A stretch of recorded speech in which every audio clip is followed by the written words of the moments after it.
Good morning, everyone.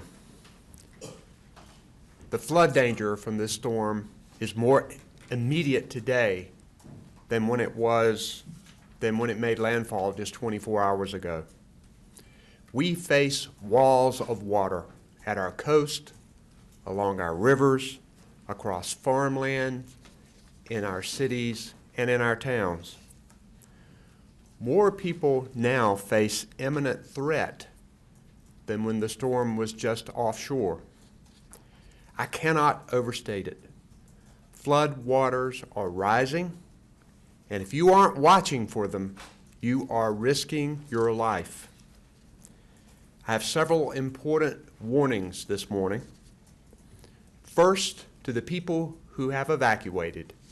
If you are safe, stay put. We know that people are anxious to get back home. But don't go back until this storm passes and you get the official all clear. Second, know that the water is rising fast everywhere, even in places that don't typically flood. This system is unloading epic amounts of rainfall, in some places measured in feet and not inches. Many people who think that the storm has missed them have yet to see its threat.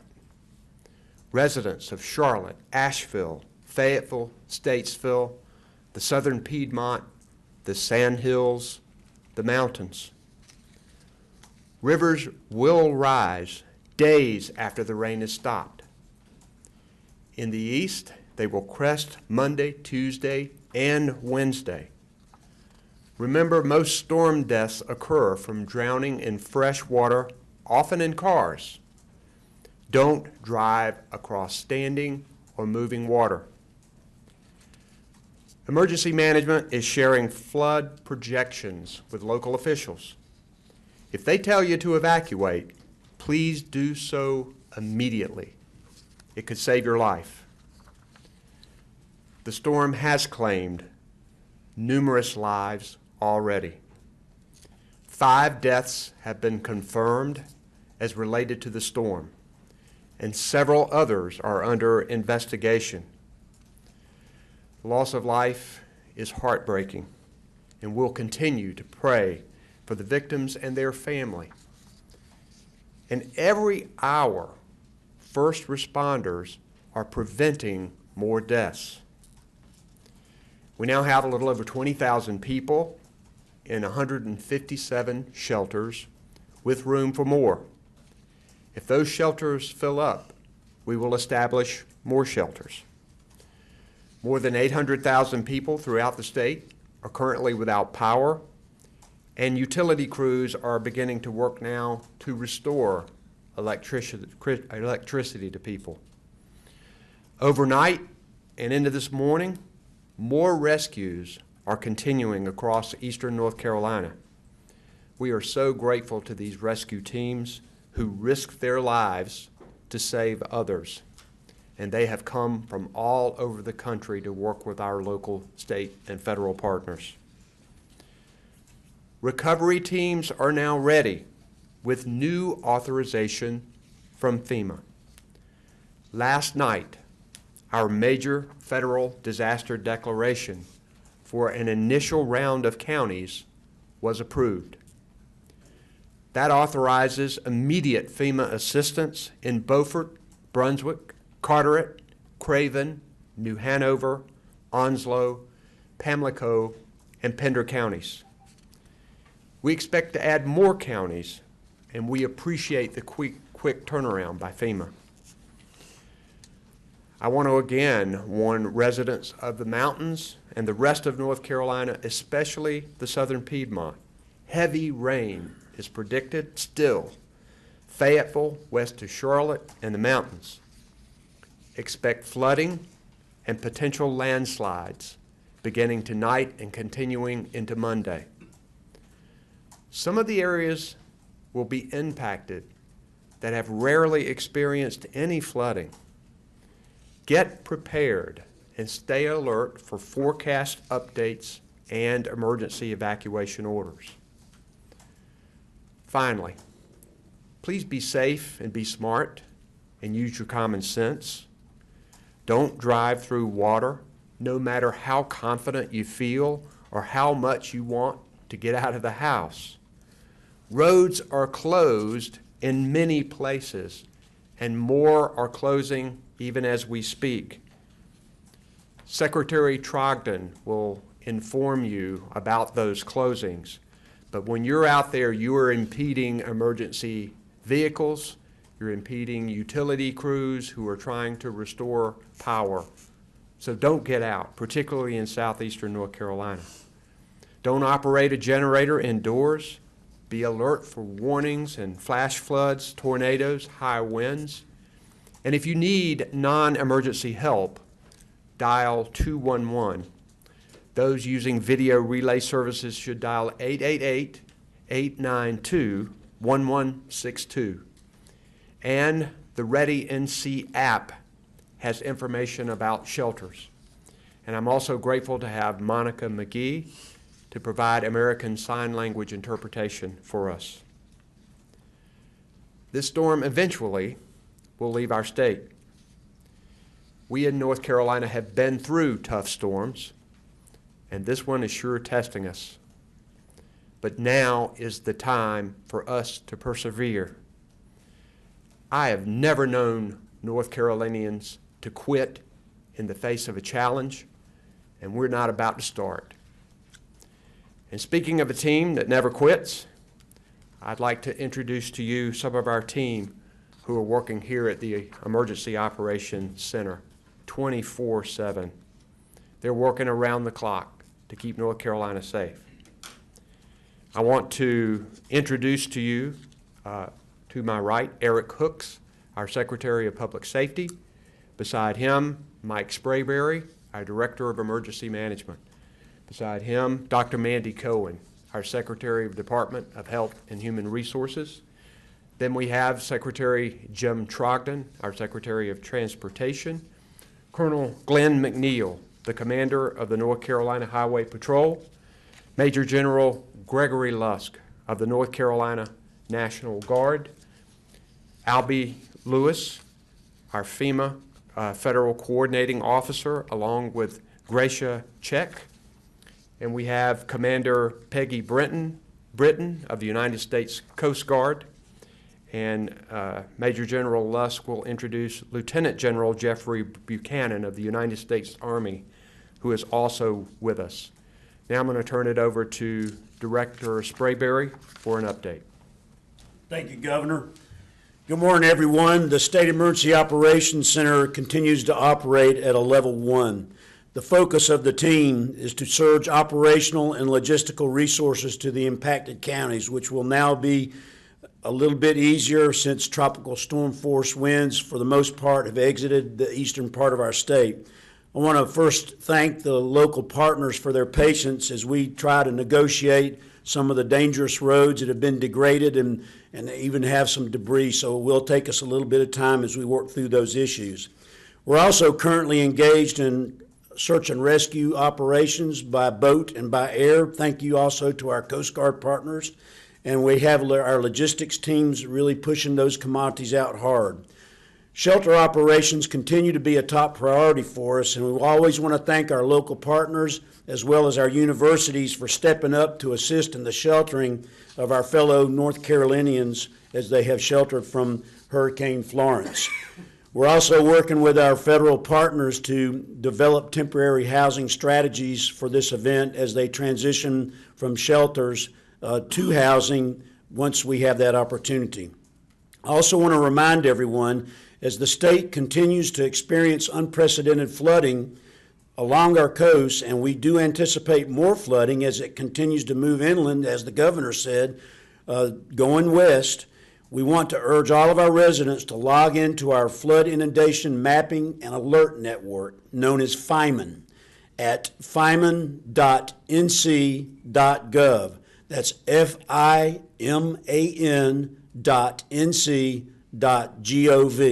fiman.nc.gov. In that site, you can see what roads and structures will be affected by flooding.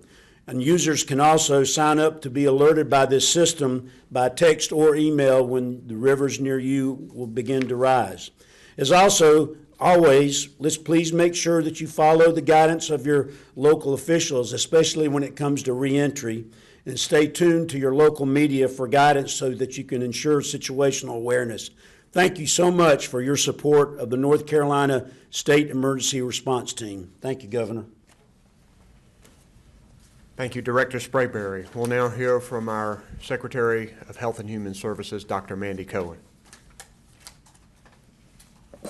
Thank you, Governor. Good morning. We are in close contact with hospitals and assisted living facilities in affected areas to assess their current status and encourage those that need assistance to contact their local emergency management officials. We continue to gather information from those facilities regarding their capabilities to deliver services related to staffing and power, food, water, and supplies. So continue to contact the local emergency management officials. In terms of medical shelters, we have 3 that are up in Goldsboro, Clayton, and High Point. All of them have bed availability, with most of the bed availability being in Clayton. And we are evaluating other medical shelter sites at this point. If someone does need to go to a medical shelter, please call local emergency management for a referral there.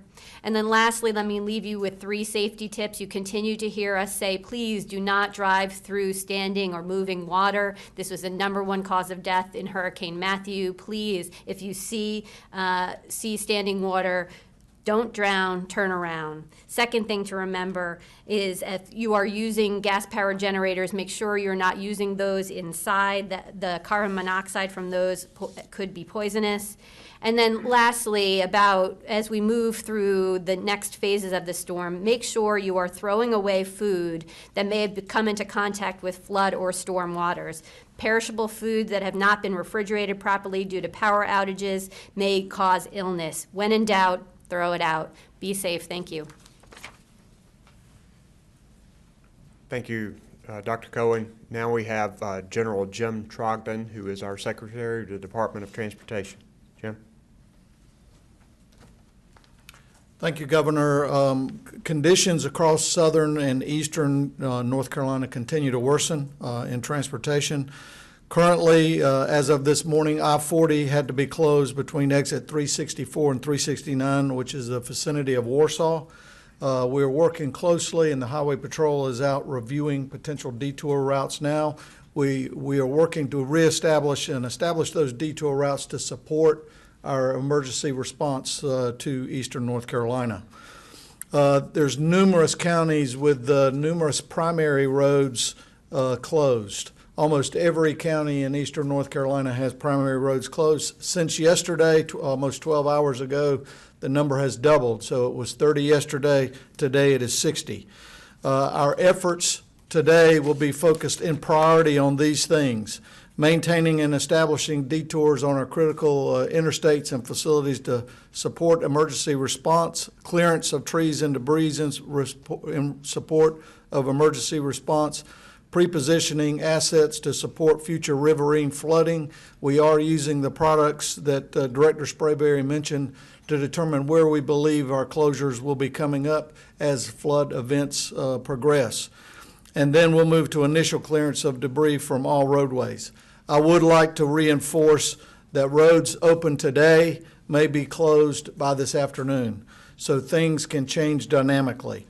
I do anticipate tomorrow we'll have a significant increase in the number of roads covered with water. So do not travel east of I-95, south of US 70, because those conditions will be extremely hazardous now, will continue to get more hazardous, and those conditions will change rapidly. If you do travel throughout North Carolina, go to the drivenc.gov app. It has the latest information on where road closures, where detours are, and what the current conditions are in travel speed and other conditions. Thank you. Thank you, Secretary Trogdon. Now we'll have the Commander of the North Carolina Highway Patrol, Colonel Glenn McNeil. Colonel McNeil. Thank you, Governor. Good morning. The State Highway Patrol and our DOT partners continue to work from the coast to the Piedmont, responding to help those affected by this storm. We continue to see our primary cause for service being trees and power lines blocking roadways, along with the obvious flash flooding of roads. Overnight, our troopers responded to 82 calls for service and 56 collisions within the affected portions of our state. I'm pleased to report of those calls for service and those collisions investigated that none resulted in a fatality. Incidents of down power lines are being reported to utility companies and monitored to ensure that unsuspected drivers do not cross power lines. The heavy rains that are moving west will inherently bring with them the dangers that we've already faced in the sandhills to the eastern portions of our state. Motorists should avoid at all costs traveling through roads that we have closed. Don't drive around barricades, and again, as the governor has stated, do not drive through standing water or rushing water. We have no way of verifying that that road still remains under the rushing water. With the continued and spreading power outages, remember to treat all intersections that do not have power as a four-way stop. Continue to utilize drivenc.gov and avoid calling Star HP or 911 for roadway conditions. If you have to travel, please go to this website and verify the route that you plan to take. Because as Secretary Trogdon said, as the governor stated, the road that's open today may not be open tomorrow. Thank you.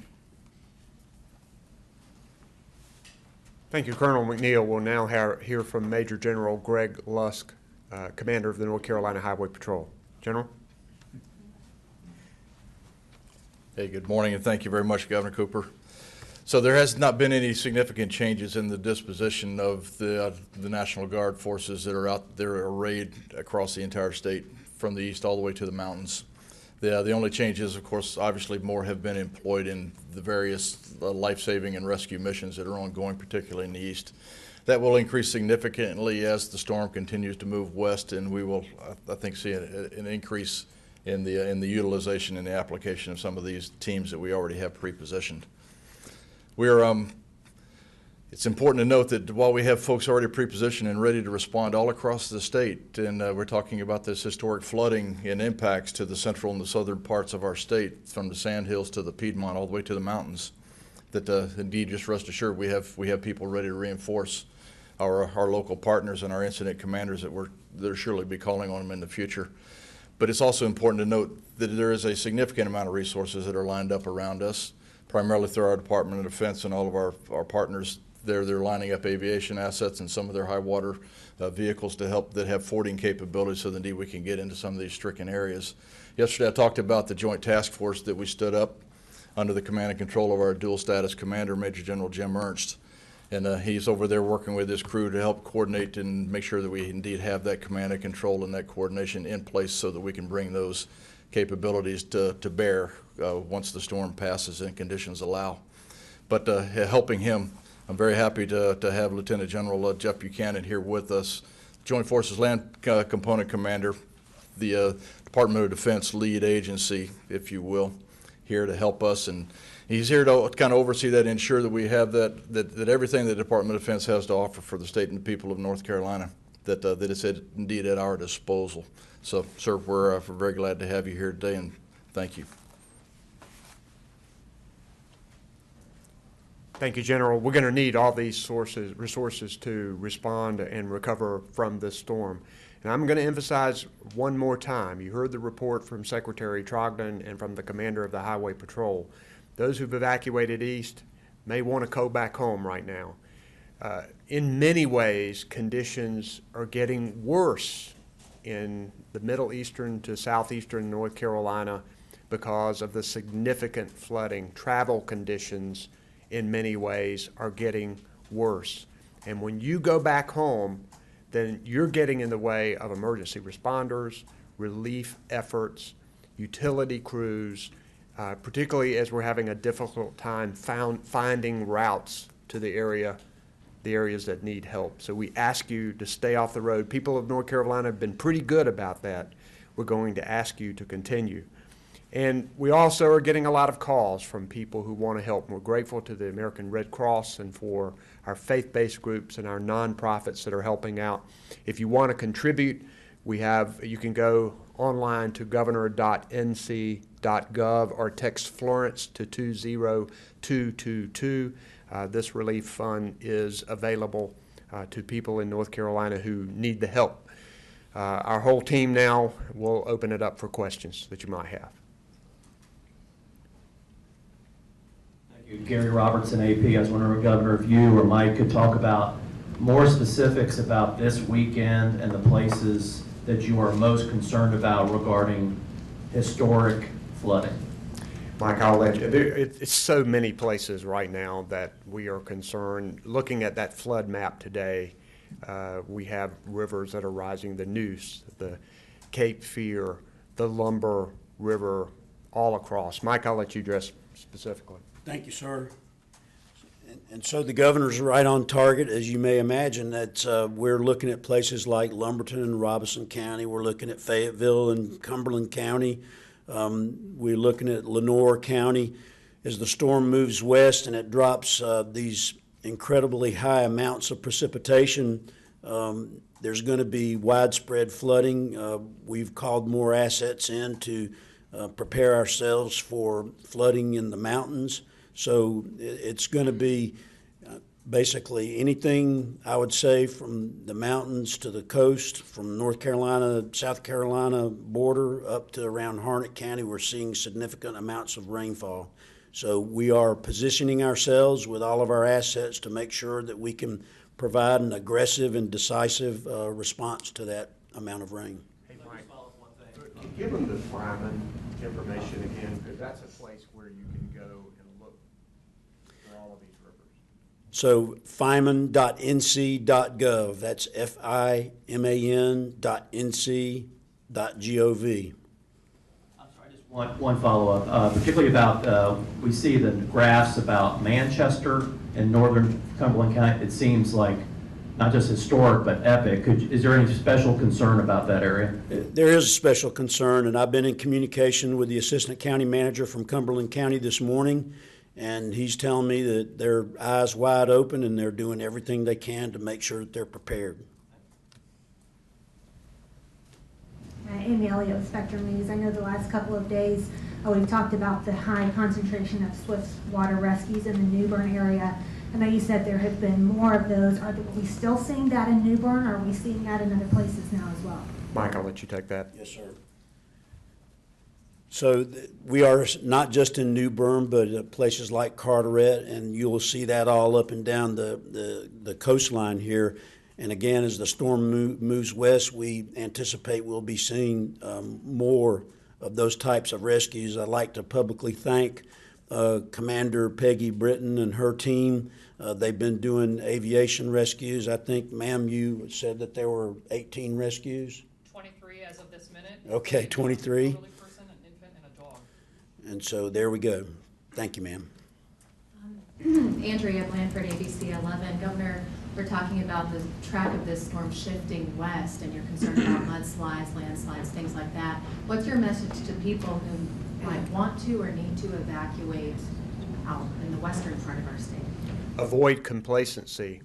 A lot of people believe that since this storm has now been downgraded to a tropical storm and then a tropical depression and then it will be a low pressure area, that they don't have much to worry about.